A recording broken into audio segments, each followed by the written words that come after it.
Meu Deus,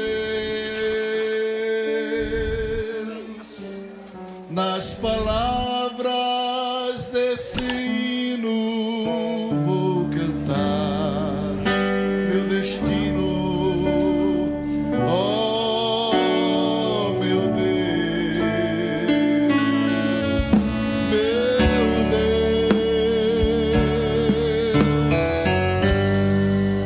neste grande mundo insisto em andar com Jesus Cristo. Oh, meu Deus, contigo, meu amigo, protetor e rei, seguirei por onde for, o teu amor me ampara.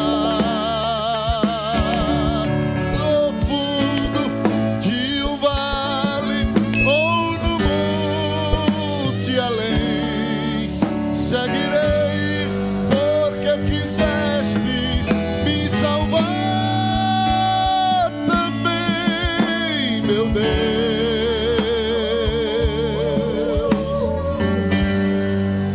Sou pequeno, sou fraquinho, mas não deixo o teu caminho. Oh, meu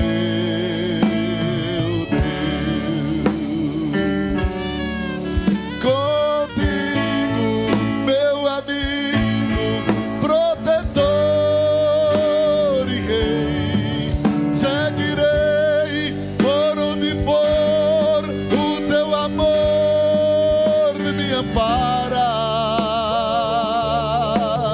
No fundo de um vale ou no monte além, seguirei porque quisestes me salvar também, meu Deus.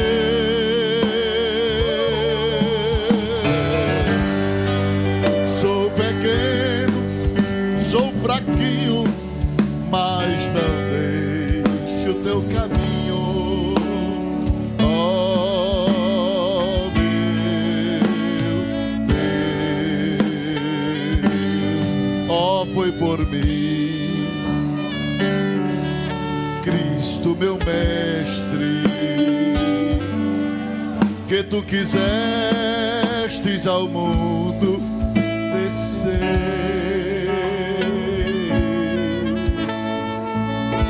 Oh, foi por mim, mestre querido, que oprimido viestes sofrer. Tão pobrezinho sentindo cansaço,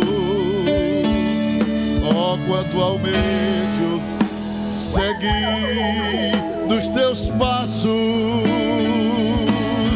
pra não perder a divina promessa.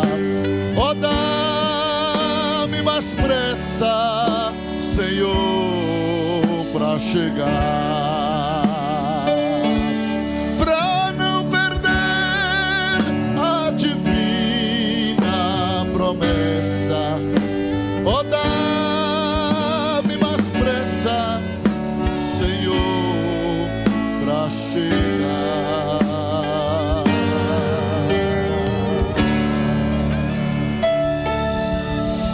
Aleluia, glória a Deus.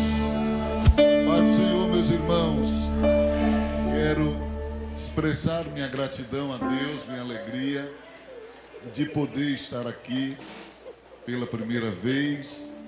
Quero parabenizar o pastor Laércio por este lindo evento, por esta grande obra que Deus tem confirmado em suas mãos, e estamos felizes de ver a igreja do Senhor avivada, animada, caminhando na beleza da santidade do Senhor. Quero desde já agradecer o convite que me foi formulado para estar aqui. Sei das minhas limitações, mas na dependência da misericórdia de Deus, acredito que o Senhor nos dará uma palavra para este momento. Pedi autorização ao pastor Laércio para estar apresentando algumas obras. Eu escrevi alguns livros e desses que escrevi são 5 temas. O último tema ainda vai sair possivelmente em fevereiro. Escrevi, concluí, agora há pouco está em trâmites e falando sobre escatologia. Janeiro, fevereiro, eu creio que vai estar saindo já um novo tema que escrevi, mas estou com alguns aqui. Esse livro que tem percorrido todo o Brasil, Obreiros Demitidos, já que se trata de um momento como esse livro eu trato nele sobre os 3 principais temas relacionados aos dons, que são os dons congregacionais, os dons ordinários, que são os dons ministeriais, e os dons extraordinários, que são os dons do Espírito Santo. Depois eu falo sobre a biografia de alguns personagens da Bíblia que tiveram tudo para dar certo, infelizmente tiveram um final infeliz, e como via de pedagogia preventiva, para que a gente não incorra no mesmo erro, estar aqui, esta obra, eu trago algumas explicações de temas intrigantes da teologia. Eu explico por que Jesus batiza com o Espírito Santo pessoas que ele sabe que vai para o inferno. É meio forte isso aqui, mas são verdades. A gente sabe que tem muita gente no inferno que já foi batizado com o Espírito Santo, morreu desviado, sim ou não? E por que Jesus batizou se sabia que ele ia para o inferno? Se quiser saber, leia o livro. Esse outro livro aqui é um livro que eu desenvolvi uma ideia de preparar sermão em qualquer versículo da Bíblia, qualquer um. Você pode preparar um sermão. Homilética descomplicada. Eu falo sobre uma técnica chamada de ICT, Ideia Central Textual. Quando você aprender essa ideia, você vai se tornar uma fábrica de sermão. Agora tem que orar para Deus colocar óleo no sermão, porque senão você vai ter que dizer igual o John Wesley, né? Ou você põe o fogo no sermão, ou joga o seu sermão no fogo, entendeu? Então tem que orar. Então esse livro vai lhe dar as técnicas de preparar sermão, de ministrar com facilidade a palavra de Deus, muito importante. Esse foi um dos penúltimos livros que escrevi. E esse aqui eu quero sugerir a vocês também, Intimidade Conjugal, reacendendo e preservando o prazer na sexualidade. Todo obreiro precisa disso. O obreiro precisa de 2 fogos, o fogo do Espírito e o fogo da carne. E não venha para cá com esse negócio, não, o fogo da carne, precisa também. A presença de Deus não anula as necessidades instintivas. A presença de Deus não substitui e nem anula a importância da sua mulher e de seu marido. Adão não estava só no jardim, estava? Deus estava com ele, visitava ele. Mas foi que Deus disse, não é bom que o homem esteja só. Mas Deus não estava com ele? E por que Deus disse que ele estava só? Porque a presença de Deus não atendia o que Adão precisava, que iria atender uma mulher para Adão. Então não pense que você orando, jejuando, vai acalmar aquele outro lado, não. Aquele outro lado vai acalmar com a mulher do seu lado. A mulher, você tem que se casar, e se for casado, trabalhar direitinho, conforme a Bíblia diz. Então está aqui, esse livro vai lhe ensinar tudo conforme a palavra de Deus. Nesse livro, eu também falo sobre como opera o espírito de prostituição, as brechas para o adultério, o que fazer quando o casamento está frio, um não sente mais nada pelo outro, começa com tanto fogo namorando e depois acaba esse fogo, fica aparecendo 2 irmãos dentro de casa. Então eu falo aqui para reacender as chamas, amém? Eu falo como lidar com o marido que foi violentado na infância, como lidar com a mulher que foi violentada na infância, Há muitas coisas boas que vocês precisam ler neste livro, e ele é mais barato do que um hambúrguer, e o hambúrguer no outro dia não presta para nada, e ele vai prestar na sua biblioteca. Quem diz amém? Vamos ler a palavra de Deus. Fica aqui esses avisos. Eu não dependo de venda de livro, porque eu, como pastor de igreja, a igreja me mantém, mas eu tenho essas obras e é importante abençoar vocês com esse material, tá bem? Então vamos lá. 1 Reis, capítulo 19, versículo 13 ao 16. Eu vou falar sobre o obreiro voltando, regressando para o caminho de Deus. O obreiro que regressa para o caminho de Deus.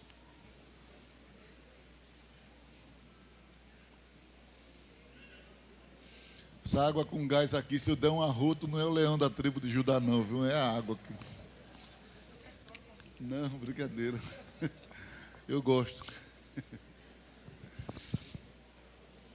Porque tinha um obreiro que gostava muito de tomar Coca-Cola, e na hora que ele foi pregar, deu um arroto. Arrotou no microfone, aí para disfarçar ele disse: o leão da tribo de Judá já está chegando. Mas não, era o arroto da Coca-Cola. Vamos lá, 1 Reis, capítulo 19, versículo de número 13 ao 16. O obreiro regressando para a rota, para o caminho, voltando para a rota de Deus.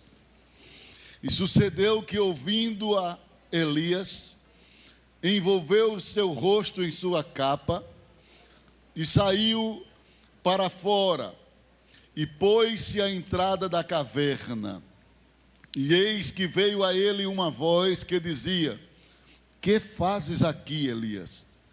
E ele disse: eu tenho sido em extremo zeloso pelo Senhor Deus dos exércitos, porque os filhos de Israel deixaram o teu concerto, derribaram os teus altares e mataram os teus profetas à espada.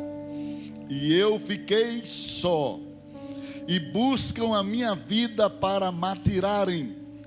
E o Senhor lhe disse: vai, volta pelo teu caminho. Diga comigo: vai, volta pelo teu caminho. Para o deserto de Damasco, vem unge a Hazael, rei sobre a Síria, também a Jeú, filho de Nize, ungirás rei de Israel, e também Eliseu, filho de Safate, de Abel-Meolar, ungirás profeta em teu lugar. Amém? Meus queridos, é sabido pelas Escrituras que o coração do homem, ele é propenso a inclinar-se pelo menos a 3 tipos de caminhos, ou para 3 caminhos. Ou ele se inclina para o caminho de Deus, ou ele se inclina para o caminho do diabo, ou ele inclina-se para o caminho do homem, o seu próprio caminho. A gente costuma ouvir que existem 2 caminhos, um para o céu, outro para o inferno. Mas em termos gerais, existem 3 caminhos. A Bíblia fala do caminho de Deus, a Bíblia fala do caminho de Satanás, e a Bíblia fala do caminho do homem. Se não, confira comigo. Em Josué capítulo 1, versículo 7, Deus fala justamente desses caminhos. Mas eu quero citar de início Deuteronômio 28:14, que diz: não te desviarás de todas as palavras que hoje te ordeno, nem para a direita e nem para aí. Se ele não se desvia para a direita e ele não se desvia para a esquerda, ele tem que continuar onde? No caminho reto. Já tem 3 caminhos aqui. Amém? Não te desvia nem para a direita, é uma opção, nem te desvia para a esquerda, é outra opção. O que é que Deus está dizendo? Prossegue na linha reta. Então, automaticamente, Deus já está mostrando que existem 3 caminhos. Mas vamos mais adiante.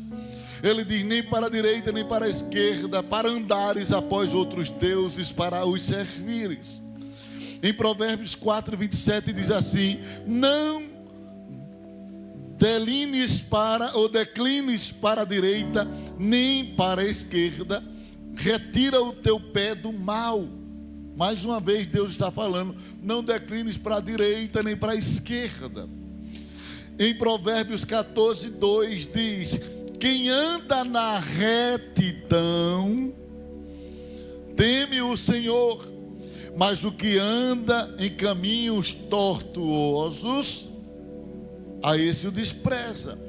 Então percebam de que o caminho do Senhor é o caminho da retidão. E é claro que em termos éticos, retidão aqui é andar de forma correta, fazer o que é certo. Mas figuradamente, estou usando como analogia que o caminho de Deus é um caminho sem curva. Porém, os caminhos tortuosos, sinuosos, são caminhos errados. A Bíblia mostra esses 3 caminhos, mostrando que o caminho de Deus é o caminho que prossegue adiante. Caminho da direita e caminho da esquerda são caminhos que Deus proíbe os seus servos a declinar-se. Em 1 Timóteo capítulo 5, versículo 15, Paulo falou por entre linhas sobre o caminho de Satanás, quando ele refuta o comportamento de algumas mulheres que estavam agindo totalmente fora do padrão que a Bíblia ensina. Paulo instrui a Timóteo dizendo: porque algumas se desviaram. Algumas o quê? Para aí, só se desvia quem está no... O que é se desviar? É sair.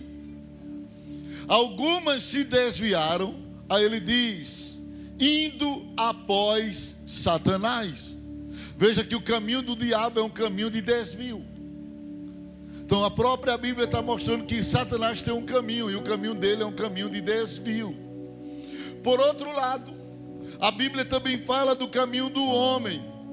Em Provérbios, capítulo de número 16, versículo de número 1 e o versículo de número 9. A Bíblia diz: do homem são as preparações do coração, mas de Deus a resposta da boca. No versículo 9 diz: o homem tem o seu, mas o Senhor lhe dirige os passos. Então veja que a Bíblia fala do caminho de Deus, do caminho de Satanás e do caminho do homem.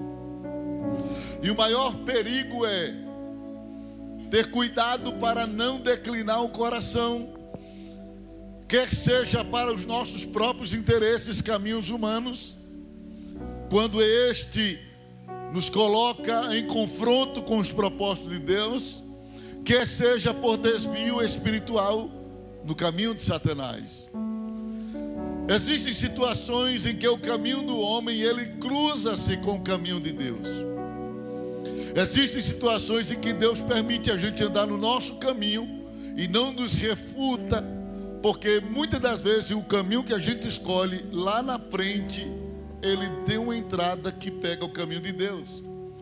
O caminho do Sirineu, que veio a Jerusalém para oferecer sacrifício, terminou cruzando com o caminho de Jesus e ele teve que carregar a cruz.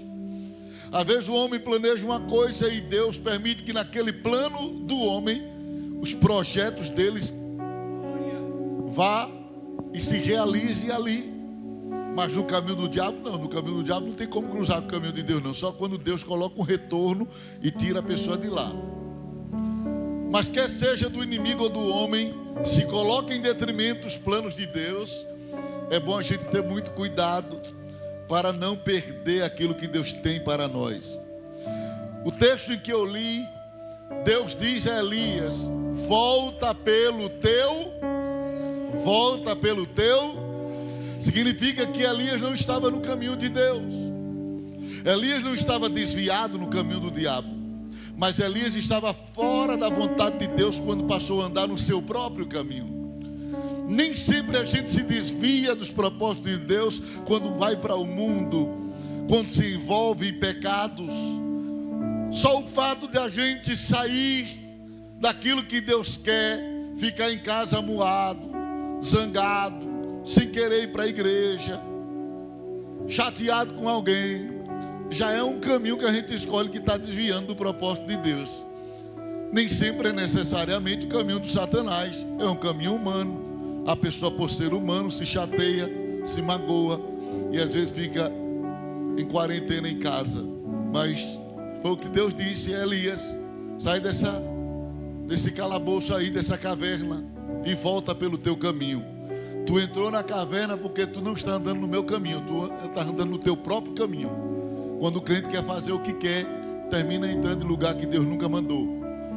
Quando o crente começa a andar por onde ele quer, termina chegando em lugares que Deus nunca designou. E foi o que aconteceu com Elias. O texto que li não está falando de qualquer homem, se refere a Elias, cujo personagem a Bíblia não revela a sua origem, a árvore genealógica.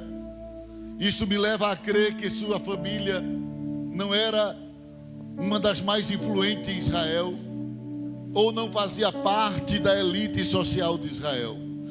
Elias foi daquele pregador que saiu de uma comunidade pobre. Ele veio de Tisbe. Tisbe era uma aldeia de Gileade. E foi dali que Deus escolheu Elias. E ele era chamado Elias o Tisbita, porque ele era de Tisbe. E diz a Bíblia que quando Deus escolhe Elias em um tempo de trevas, em um tempo de apostasia generalizada em Israel. A coisa estava terrível. O rei, principal responsável para conduzir o povo, tinha se casado com a mulher de Sidom, com uma das filhas de Sidom, contraindo núpcias proibidas, porque não podia o israelita casar-se com pessoas de outras etnias para não misturar a semente. Mas já começa por ali. E essa mulher, por sua vez, veio carregada de demônio, introduz toda a idolatria dentro de Israel, influencia os profetas e sacerdotes a servirem a Baal. E aquilo ali tomou conta de Israel de tal forma que o povo mergulhou na idolatria. Muitos profetas se venderam para poder comer à mesa de Jezabel. Outros foram enclausurados, escondidos por Obadias, para não morrer. E assim a voz profética se calou, até que Deus foi lá em Tisbe e chamou um homem sem muita expressão, de uma família de pouca influência, e o nome desse homem é Elias. E quando ele aparece, alguém pergunta: quem é você? Ele diz: eu sou Elias. E o próprio nome do profeta já era um protesto, porque o nome Elias significa Jeová é o meu Deus. Ele estava dizendo: eu tenho aliança com Jeová. Eu sou aquele que tem aliança com Jeová. O meu negócio é com Jeová, não é com Baal, não é com Azerara, é com Jeová. O seu testemunho trouxe um comprometimento espiritual muito grande. Sob a palavra do Senhor, Elias atendeu pelo menos 4 ordens de Deus. É claro que ele seguiu muitas ordens, mas existem pelo menos algumas ordens que se destacaram no decorrer do seu ministério. E é interessante a gente observar como este homem era comprometido com Deus, de tal forma que o que Deus dizia ele seguia.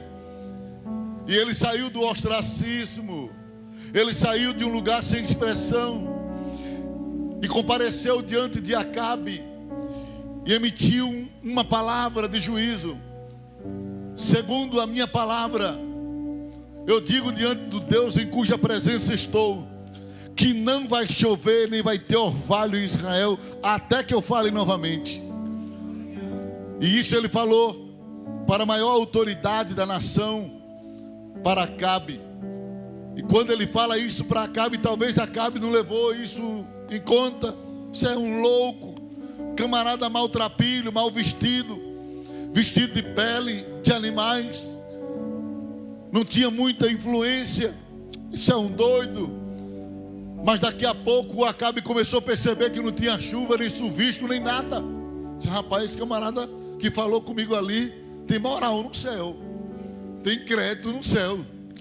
E mandou procurá-lo por tudo que havia lugares, por tudo que era reino. Enquanto isso, Deus deu uma ordem a Elias. Depois que ele se apresenta a Acabe, no capítulo 17, versículo 2 e 3, a palavra de Deus diz: depois veio a ele a palavra do Senhor dizendo: vai-te daqui e vira-te para o oriente e esconde-te junto ao ribeiro de Querite. Vai e esconde-te junto ao ribeiro de Querite, que está diante do Jordão. Elias sai de perto de Acabe e percorre cerca de 25 quilômetros só. Dependendo do ponto de vista, alguns dizem que era 60, outros dizem que era 25. Mas na realidade ele estava numa região próxima. E Deus diz a Elias: vai e esconde-te. Querite foi o lugar que Deus designou.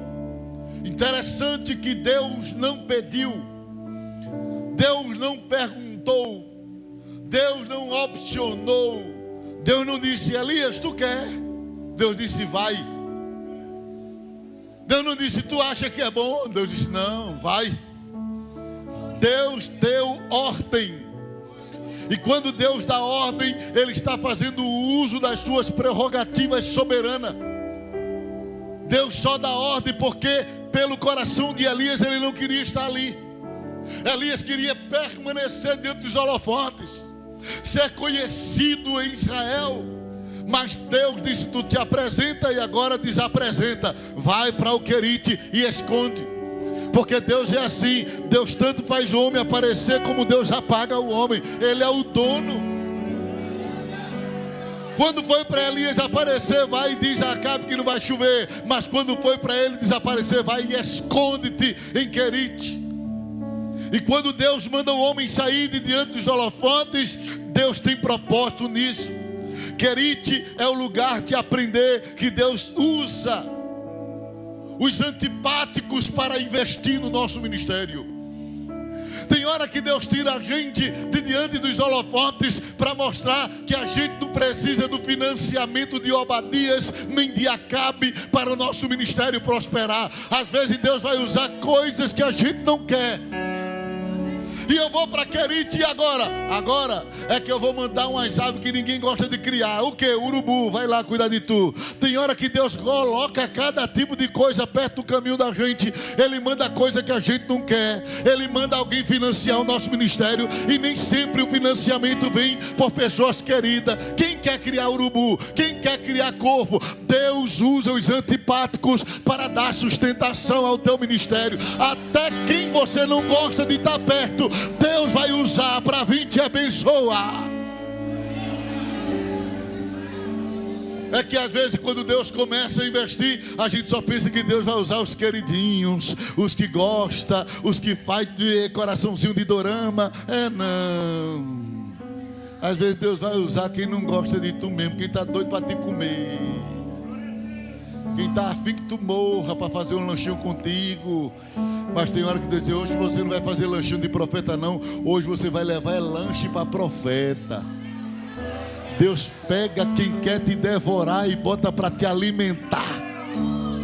Ninguém brinque com Deus não, porque quando Deus dá uma ordem, Deus faz o negócio assim no tempo, nas horas, muda tudo. E Deus começa a usar os antipáticos para financiar e para sustentar o ministério de Elias. E é interessante que Deus não só usa ele para sustentar, Deus usa os urubus para proteger Elias. Porque quando Acabe manda a procura de Elias, manda procurar em tudo que é reino. E você acha que as carruagens de Acabe não passou por ali? Eles passavam ali. Mas quando eles passavam ali, o que é que eles viam? Os urubus sobrevoando. E qual é a lógica? Se tem urubu, tem cadáver. Mas na lógica de Deus não, se tem urubu, tem profeta vivo. Enquanto ele pensava que tinha morte e tinha vida, Deus esconde você no lugar onde as pessoas pensam que você está morto. Deus está no controle da tua chamada, do teu ministério. Só ouve a voz do Senhor. Quando Elias passa pela fase do Querite, Deus dá outra lição para Elias. Deus manda Elias para Sidom. Mas Senhor, Sidom é a terra de Jezabel. Elias, eu quero te mostrar que nem todo mundo de Sidom é inimigo meu. Até na terra dos inimigos eu tenho um crente. Porque o obreiro ele tem uma tendência a dizer: não, se aquele camarada é ruim, toda a família não presta. Às vezes não é, às vezes o cara é ruim, mas tem gente na família que vai te ajudar. Às vezes o pai é um bicho ruim, mas o filho é uma bênção. Às vezes a mulher é um tranco, mas o filho vai ser uma bênção na igreja. É Deus ensinando o que é Sarepta. Sarepta é lugar de duas coisas. Primeiro, Elias saber que nem todo mundo de Sidom não presta. Tem gente que presta mesmo sendo de Sidom. Que você pode pensar: não, se Jezabel veio de lá e ser endemoniada, todo mundo é endemoniado. Olha, não vai julgar o lugar por causa de alguém. Às vezes alguém sai de um lugar e não presta, mas lá naquele lugar tem alguém que presta. E lá na terra de Jezabel tinha uma mulher que era crente, uma viúva lá que era crente.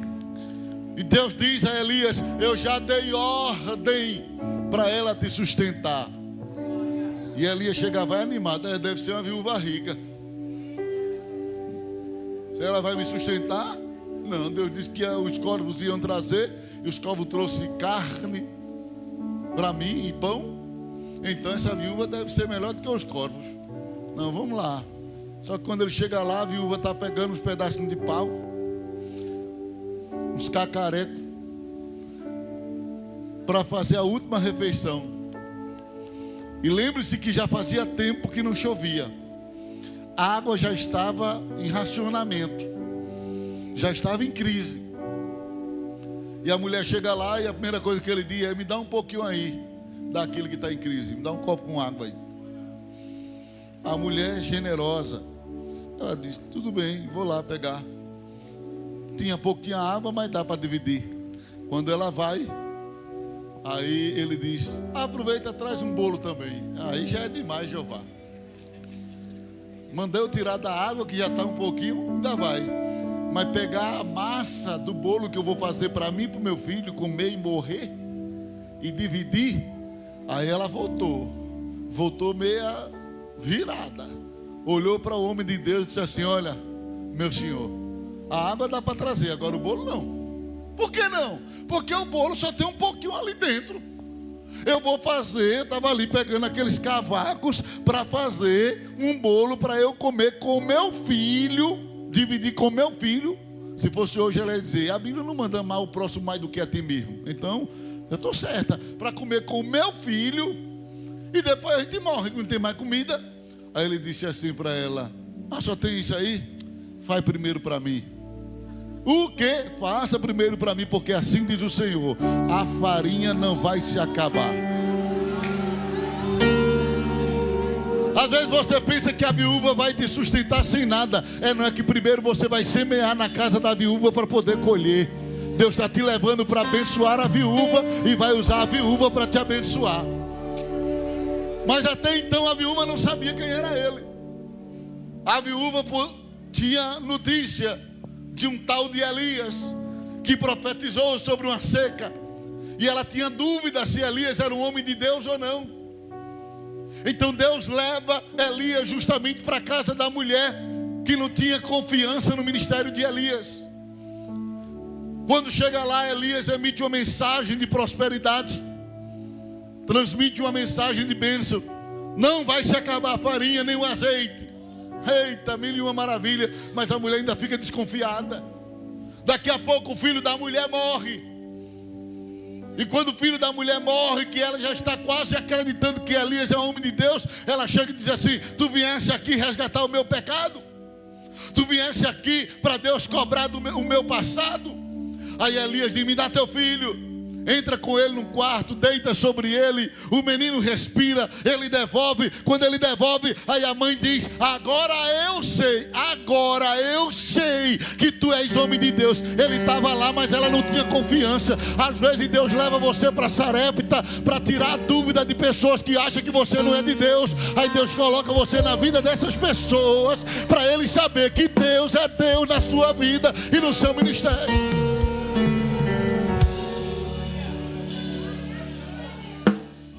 Ali em Sarepta, Deus deu a ordem para Elias: primeiro, vai e esconde-te. Segundo, levanta e vai para Sarepta. E agora em Sarepta, Deus dá ordem para Elias: apresenta-te a Acabe. E Elias sai em direção a Acabe. Mas Elias se encontra com Obadias. Quem era Obadias? Primeiro-ministro do reino, a mão direita de Acabe. Obadias era um crente, mas não era um crente 100%. Não era 100%, mas era crente, tinha boas intenções. Era um político que gostava, que tinha simpatia para as coisas de Deus. Aí quando ele encontra Elias, ele diz: és tu, meu senhor Elias? Elias diz: vai e chama o teu senhor Acabe. Aí ele vai e quer dar relatório para Elias. Como é que o meu senhor foi um negócio desse? O senhor não está sabendo do que eu fiz? Que eu peguei 100 profetas, escondi de 50 em 50 numa caverna e o sustentei com pão e água. Elias disse: vai, chama o teu senhor Acabe. Elias não ficou impressionado. Eita, e foi, Obadia, tu fizeste tudo isso? Eita, que obra maravilhosa. Não, nem ligou, nem se importou. Porque uma coisa é profeta que Deus esconde, e outra coisa é profeta que homem esconde. Profeta que Deus esconde mantém a credencial. Profeta que homem esconde perde a credencial. Quem se cala porque o homem mandou se calar para dar pão e água, vai perder a credencial. Eita lá. E como é isso, pastor? É simples. Quando você vê Elias discursando diante dos profetas de Baal, ele não diz assim: fico eu e mais 100 que Obadias escondeu. Ele disse: não, só eu fiquei. Elias desconsiderou os 100 que Obadias falou. Quando ele está na caverna, ele diz a Deus: só eu fiquei. Ele desconsiderou os 100 de Obadias. Se o ato de Obadias fosse um ato legitimado, Elias ia dizer: só eu fiquei e 100 que Obadias escondeu. Mas ele não disse: ficou eu só, o restante não é nada mais. Perdeu a credencial. Porque quem é escondido pelos homens e é alimentado por pão escondido para ficar calado, perde a credencial. Profeta não tem que ficar escondido por causa de pão que o homem dá. Você vai perder a credencial. Faça jus o chamado que Deus lhe deu. Não tenha medo de perder o pão nem a vida. Fale o que Deus mandou. Vai ter muito profeta calado para não perder o pão. De Obadia. Eita lá.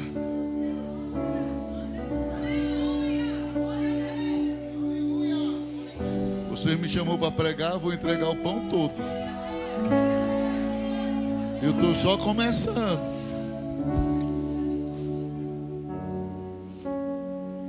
Elias vai e apresenta-se a Acabe. Acabe vem ao encontro de Elias. Diferente de Obadias, que chegou com bajulação, Acabe chega com afronta. És tu, perturbador de Israel? Elias diz: perturbador é tu e tua mãe. Eu estou só contextualizando. Tu e a casa de teu pai, rapaz. Desaforado o profeta, né? Porque ele não devia nada. Quem não deve nada não tem medo de falar a verdade.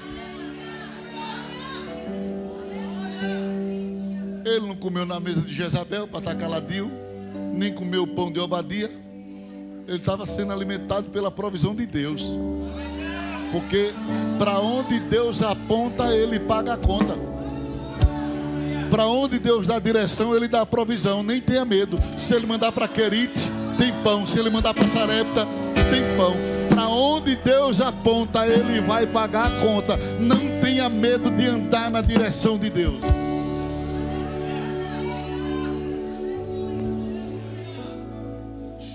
O interessante é o comportamento de Elias. Ele não desmaia diante da bajulação de Obadias, nem fica abatido diante da crítica de Acabe. Porque tem obreiro que é assim, quando o povo chega bajulando ele, o grande homem de Deus, ele já fica pensando que é quase maior do que Deus, já quer que o céu seja um quarteto, não seja mais trindade.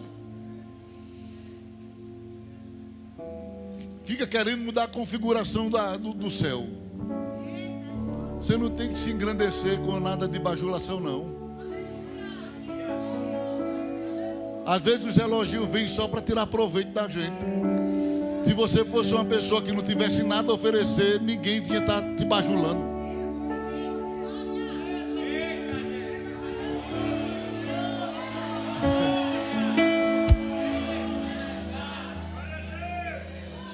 Tem que ter cuidado com esses elogios. Tem elogio que não é amigo, não, é inimigo bem disfarçado. Tem gente que vem com a cara de amigo, mas é inimigo bem comportado. Você tem que ter muito cuidado, eu tenho que ter muito cuidado. Por causa do que Deus me entregou e te entregou, existem pessoas te assediando para tirar aquilo que Deus te deu, o brilho, a alegria, o fervor, a autoridade, para minar a tua autoridade, para te comprar com pizza, com sapato, com terno. Você tem que ter cuidado. A autoridade que Deus lhe deu vale mais do que qualquer coisa nessa terra.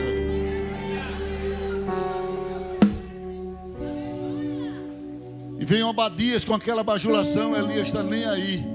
Vem Acabe com as críticas, Elias está nem aí. Porque Elias não era um obreiro fofo, hipersensível. Qualquer coisa faz biquinho para chorar. Disseram que eu era o perturbador de Israel. Tem gente que é besta demais na igreja. Qualquer pessoa de coisa com ele já está se amuando. E tem chamada. Que chamada fraca é essa? Deram na cara de Jesus, cuspiram na cara de Jesus e na minha e na tua. Acaba com essa besteira, rapaz. Tu ainda vai apanhar muito na venta. Para saber que chamada às vezes leva a gente a isso.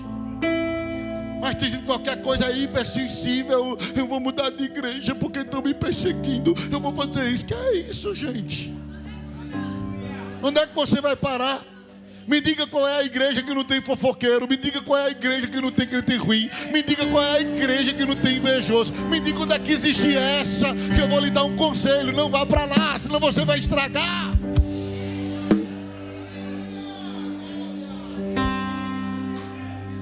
Cabe com isso. Você é obreiro, você foi chamado. E se você foi chamado por Deus, se prepare, porque nem todo mundo vai gostar de você. Ninguém nunca vai ter a unanimidade. Deus não tem a unanimidade. Nem todo mundo gosta de Deus, nem todo mundo ama a Deus, nem todo mundo obedece a Deus. E porque eu vou ficar esperando que todo mundo goste de mim? Eu sou besta não, rapaz. Eu sei que quando eu bater no pecado, quem gosta do pecado vai me odiar.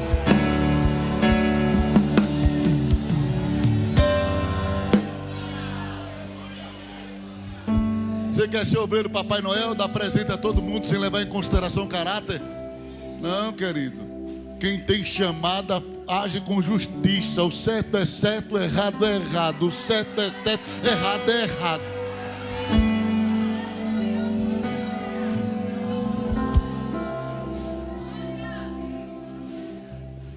Elias não desmaiou diante das bajulações de Obadia, nem desanimou por causa das críticas de Acabe. Elias lança uma proposta a Acabe, porque na ordem que Deus deu para ele se apresentar a Acabe, Deus deu uma estratégia secreta para Elias. Um plano secreto, uma ordem secreta. Somente Elias sabia. A gente só sabe porque depois que aconteceu, Elias disse. Mas Elias chega até Acabe e diz assim: olha, eu quero lançar aqui um desafio. tu junta todos os profetas de Baal e de Azerara e leva para o Monte Carmelo. Eu quero propor um desafio entre eles e eu. Acabe está certo, levou. Quando chegou lá, Elias disse: o desafio é esse, vocês vão montar um altar aqui, colocar a oferta, vão clamar o Deus de vocês sem colocar fogo. O Deus que responder por fogo, esse é o Deus verdadeiro. Aí os profetas de Baal e de Azera disseram: essa palavra é boa, palavra boa, está certo. Aí Elias disse: já que vocês são muitos, eu estou sozinho, comece primeiro aí, vá, comece.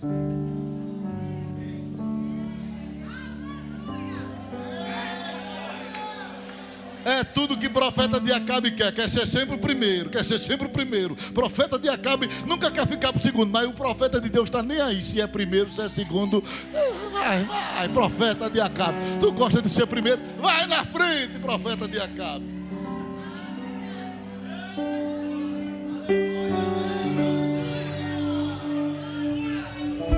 Aí começou o barulho, porque faz muito barulho. Profeta de Baal faz muito barulho, irmão. Sapateia, é tanta da coisa, é tanta da careta gospel, é tanta da coisa. No final não dá em nada, só barulho e varizes nas pernas. Veia quebrada.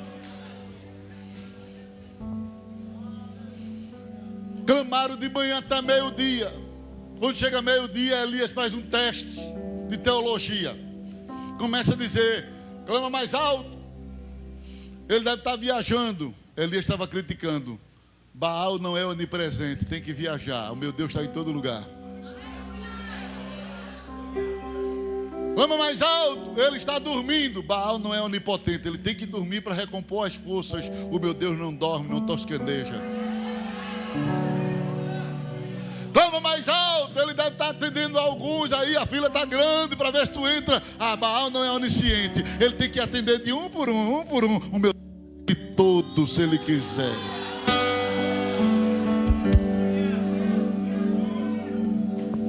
Começa a criticar a teologia deles. Quando vê que não dá em nada, ele diz: pronto, pare.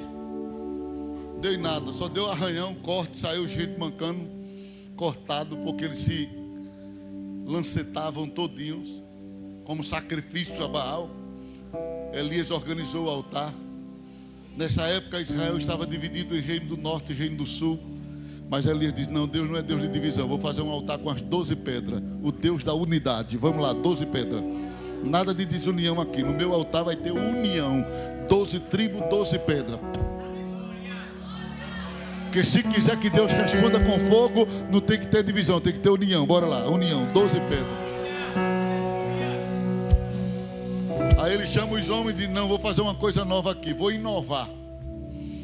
Mas ele não ia inovar por inovar. Mandou cavar. Era um teste. Cavou ao redor do altar. E quando cavaram, ele disse: agora vai buscar o restinho da água que está lá na caixa d'água de vocês. Porque 3 anos e pouco sem chover, o povo só estava com a água de beber, o restinho daqueles. Interessante que quando Deus quer mandar uma abundante chuva, Ele quer tirar o restinho que a gente tem em casa. Deus nunca manda uma abundante chuva sem te provar no restinho que tu tem. Aí Elias diz: traga tudo que você tem. O cara derrama, esconde uns 2 baldes de casa. Não tem mais, vai buscar mais. Traga. Se você quiser ver milagre, você tem que usar aquilo que vai lhe custar. Sacrifício não é dar sobra, é dar o que vai lhe custar. Traga o que vai lhe custar. Bora aqui.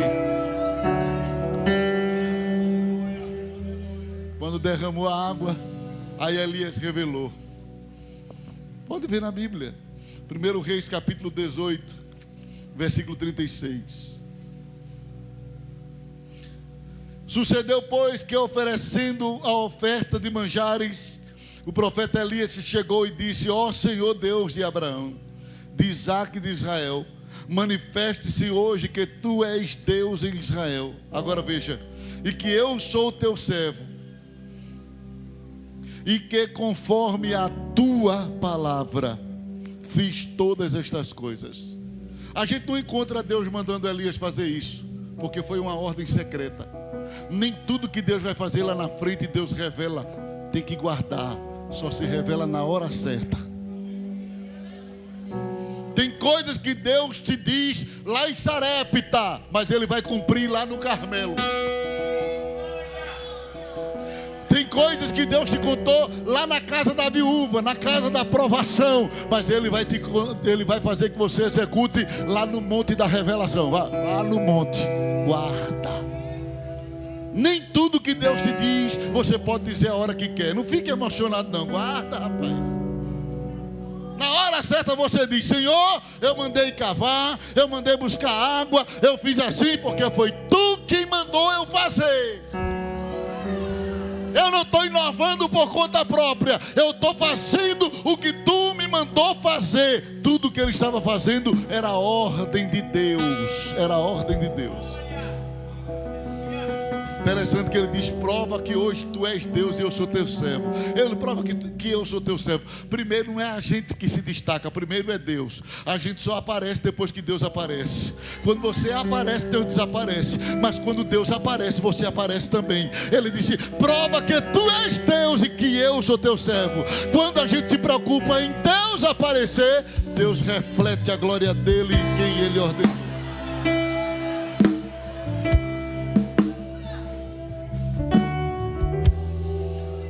Mire uma maravilha, fogo desceu. Elias ficou todo cheio de força, cumprindo o texto. Mandou matar os profetas de Baal. Depois mandou um jovem anônimo, um obreiro anônimo: vai olhar ali que eu vou orar.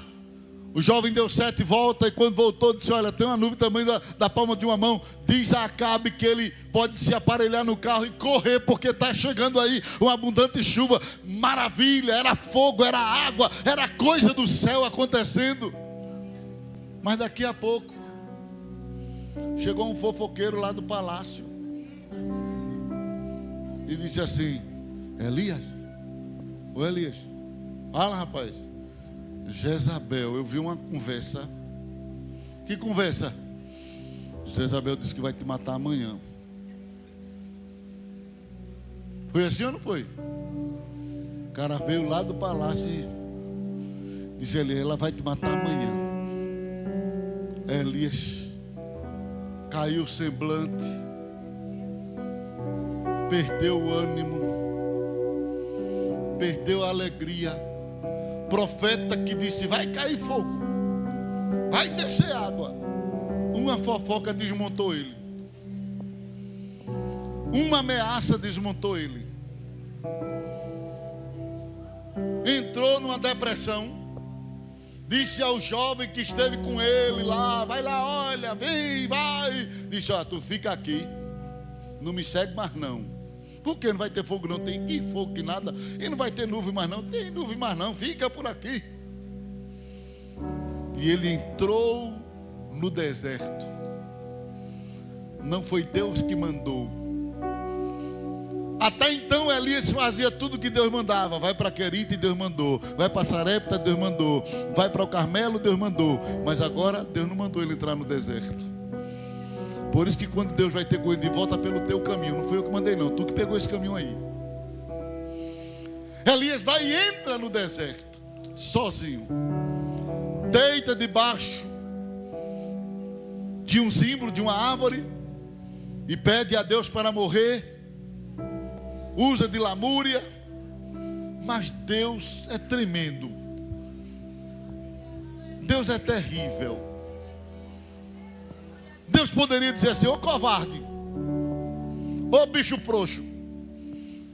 Mas Deus diz assim: desce lá, assa um pãozinho para ele.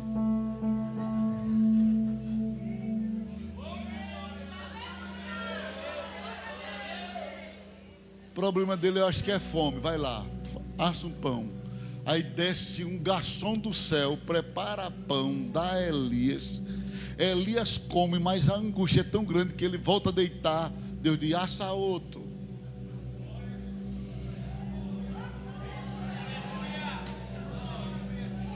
Elias dormindo e o anjo assando. Vira o pão para cá. Quando o pão está prontinho, ele catuca ele: epa rapaz, levanta, come, bebe. longo te será o caminho. Ele é obediente, ele come, bebe, se levanta, se espreguiça toda e pega o caminho que parece que é o caminho de Deus, o caminho do monte. Mas ele não vai para o monte, ele vai para a caverna. Às vezes a pessoa vem para o caminho da igreja, mas entra na caverna. E a pergunta é: por que Elias se desviou do caminho de Deus? Depois de tantas experiências profundas com Deus, por que Elias se desviou? Vamos lá, vou lhe mostrar algumas. Primeiro, decepção. Diga decepção. Diga, Elias se decepcionou.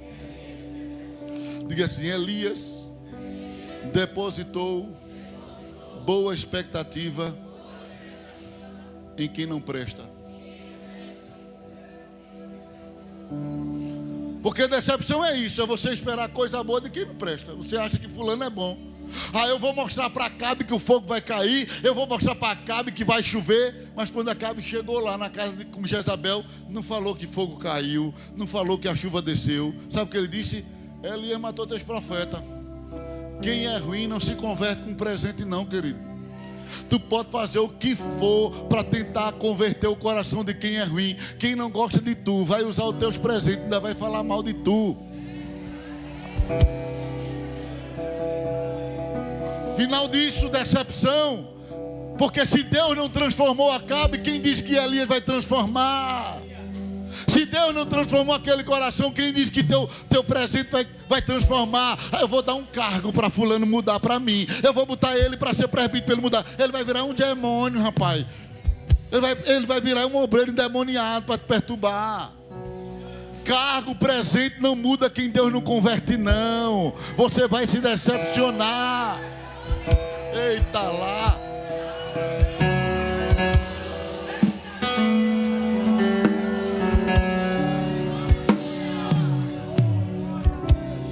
Por que Elias se desviou? Porque se decepcionou. Decepção pode fazer a gente sair da vontade de Deus. Quantas vezes a gente como líder se decepciona e fica questionando: meu Deus, será que vale a pena estar aqui? Vale a pena, agora não invista em pessoas erradas. Não invista em quem não tem caráter, não invista em quem não tem palavra, não invista em quem não tem segurança, não invista em quem não tem raiz, não invista em obreiros covardes, não invista em pessoas que não têm fidelidade.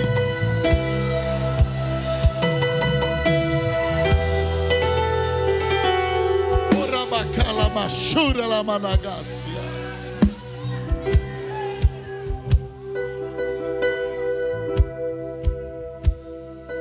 Decepção. Segundo, atenção. Por que Elias se desviou? Porque deu atenção ao que não presta. Tem gente que Deus fala tanto com ele, ele não ouve. Mas quando o diabo fala, ele ouve. Tem gente que só dá atenção ao que Jezabel diz. Tanta gente gritou: só o Senhor é Deus, só o Senhor é Deus. Palavra boa, mas ele não deu ouvido àquilo, só deu ouvido quando disse: pode matar.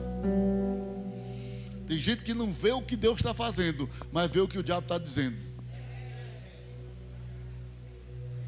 Parece que ele canta um hino invertido, né? Eu preciso ouvir todas as vozes, menos a tua. Acho que o hino ficou invertido para ele. Não, querido, eu preciso calar todas as vozes, menos a tua.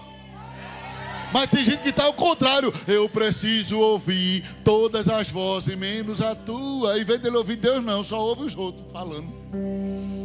Aí vira uma rede de fofoca do inferno dentro da igreja. Porque fulano disse, porque fulano disse, porque fulano disse, mas não vê o que Deus está dizendo. E Deus está dizendo: para de dar atenção a quem não presta. Para de dar atenção a Jezabel. Para de dar atenção a quem não concorda com o ministério e com o dom que eu te dei. Para de dar atenção a quem vive te ameaçando, porque a tua vida não está na mão de Jezabel, está na mão de Deus, está na mão de Deus. Para de dar atenção às ameaças de Satanás. Aí tem gente que é tão sensível para o diabo. Basta o diabo dar um cochicho, você ainda fica, mas foi o quê? Mas foi o quê mesmo? Foi o quê?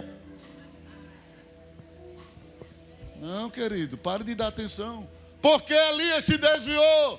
Decepção, atenção às pessoas erradas, comparação. Elias começou a fazer comparação. Quando ele chega debaixo do zimbro, ele diz: Senhor, eu não sou melhor do que meu pai. Para aí. E porque Deus fez isso na vida do teu pai, vai fazer na tua vida? Não, querido. Com Deus nem sempre filho de gato é gatinho. Às vezes com Deus filho de gato é leão. A história que Deus tem contigo é maior do que a história que Ele tem com teu pai. Teu pai terminou o ministério descendo uma sepultura, Elias. Tu vai terminar subindo no redemoinho. Então para de fazer comparação. Tem gente que acha que a história dele é igual do pai dele. Não é. O investimento que Deus está fazendo na tua vida maior do que o que Ele tem feito na vida do teu pai. É por isso que tu sofre mais, tu padece mais, porque lá na frente teu ministério vai ser maior. Então para de manha, achando que vai ser tudo igual. Não é igual.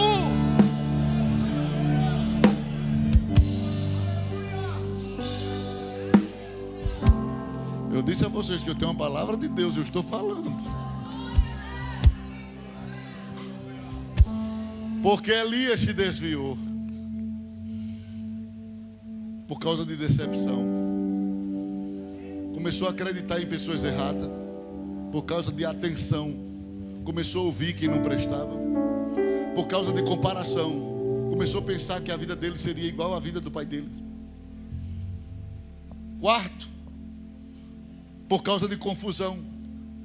Elias fez uma confusão. Elias pensou que todo isolamento era solidão.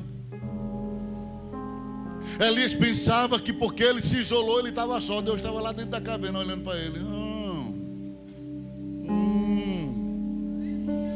E ele estou sozinho. E Deus está, não. Quer que tu faça aqui, ali? Deus estava lá também, olhando para ele. Às vezes você cria uma confusão, achando que vai morrer aí. Não vai morrer, porque Deus está dizendo, é você que está pensando isso. Você que fez uma confusão, achando que está sozinho. Só eu fiquei. Foi, não. Tem tanta gente que eu preservei. Tem mais de 7.000 aí espalhados, Elias. Tem mais de 7.000 espalhados aí. Mas ele, só eu fiquei. Tem gente que pensa que isolamento é solidão. Não, você pode entrar numa solidão, no isolamento, mas Deus está te vendo dentro do isolamento. Deus está te vendo. Quando Elias estava para lá de Bagdá, de angústia, de depressão, Deus disse: eu vou fazer esse profeta voltar para o meu caminho. Eu vou lhe mostrar o que é que Deus faz para tirar uma pessoa do caminho errado e trazer para o caminho certo. Primeira coisa que Deus faz para tirar Elias dentro da caverna: Deus visita Elias. Deus vai te visitar por esses dias.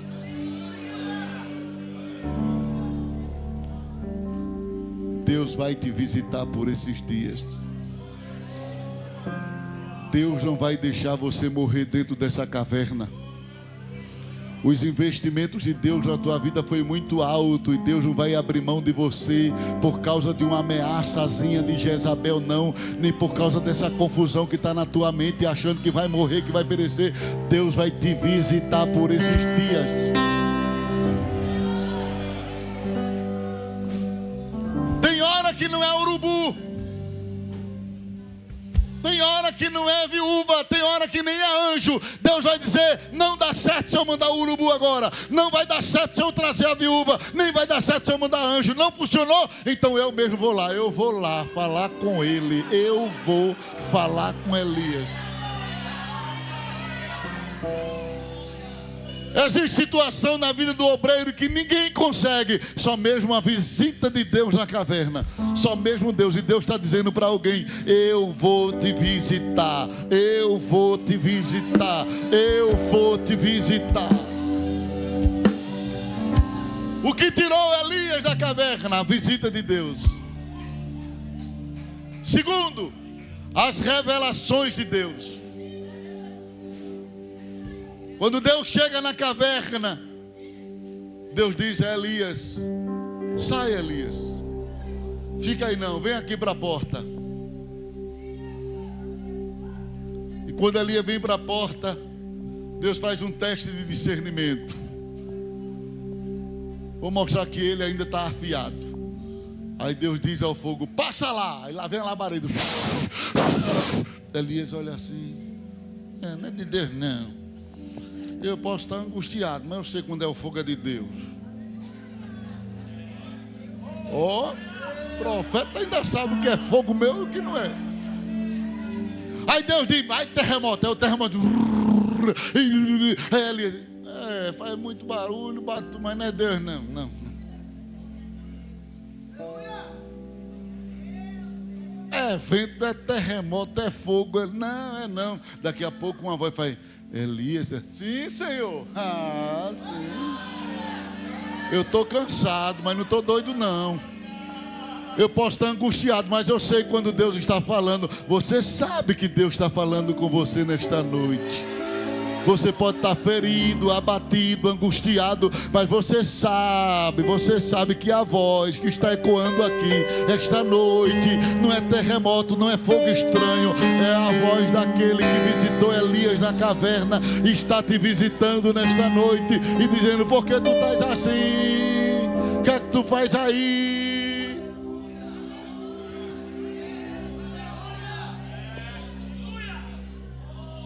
O que tirou Elias da caverna? Visita de Deus, segundo revelações de Deus. Deus revelou que ali não era o seu fim. Quando Deus chega e diz assim: o que fazes aqui? Já estava dizendo: aqui não é o lugar que eu designei. Está fazendo o que aqui? Já estava dizendo: tu não vai morrer aqui. Quando Deus diz: o que é que tu faz aqui? Ele já estava definindo: tu não vai morrer aqui, Elias. Está querendo morrer aqui? Vai morrer aqui não. Deus já chega revelando que ali não era o seu fim. Deus revelou a Elias: olha aí, Elias, olha aí, para um chifre de azeite aí. Olhou, o que é que tem? Tem um restinho de azeite. Missão para 3. Tu ainda tem azeite, rapaz. Acaba com essa besteira. Pega esse chifre e vai trabalhar. Prega esse vaso aí que está cheio, que tem azeite ainda, e vai trabalhar. Tu quer morrer com vaso com azeite? Não, nada disso. Vai trabalhar, ainda tem azeite. Vai ungir Azael, vai ungir Jeú e vai ungir Eliseu. Você está querendo morrer, mas Deus está dizendo: ainda tem missão, ainda tem missão. Você está dizendo: eu vou terminar aqui. Não é aí nada, o que eu desenhei, o que eu planejei não é aí não. Você não vai morrer aí, ainda tem missão. Eu tenho missão porque eu sei a quantidade de azeite que eu dei para o teu ministério. Bora, tem azeite, vai trabalhar, Elias. Vai trabalhar, Elias.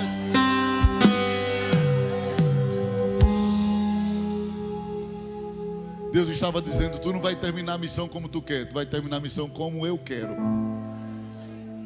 Tu não vai terminar a missão descendo para uma sepultura, tu vai terminar a missão subindo para o céu.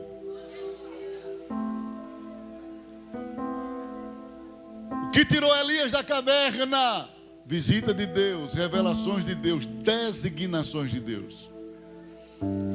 E eu encerro aqui. Elias saiu quando Deus deu a ele algumas designações. Deus disse a Elias: vai cuidar das escolas dos profetas. Passa nas escolas de profeta. Vai lá em Gilgal, de Gilgal tu vai para Betel, de Betel tu vai para Jericó, de Jericó tu vai para o Jordão. Depois de Jordão eu faço um movimento contigo na terra. Mas vai visitar as congregações, vai dar as últimas aulas para os obreiros. E Senhor, mas não vai parar agora não. Não, por quê? Porque tu só sobe depois que Eliseu estiver pronto. Prepara Eliseu.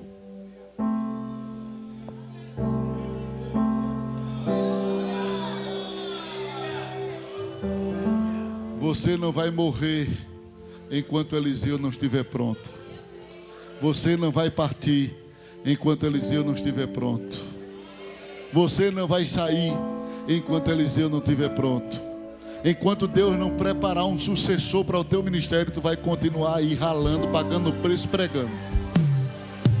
Deus está dizendo: Eliseu ainda não está pronto, Elias. Vai aprontar Eliseu. Depois que Eliseu estiver pronto, aí eu vejo o que é que eu vou fazer contigo. Mas tu não vai terminar como tu queres. Prepara Eliseu. Prepara Eliseu. Escola de obreiro, escola de preparação de Eliseu. Te prepara, Eliseu. Te prepara, Eliseu. Ninguém vai ficar para sempre aqui.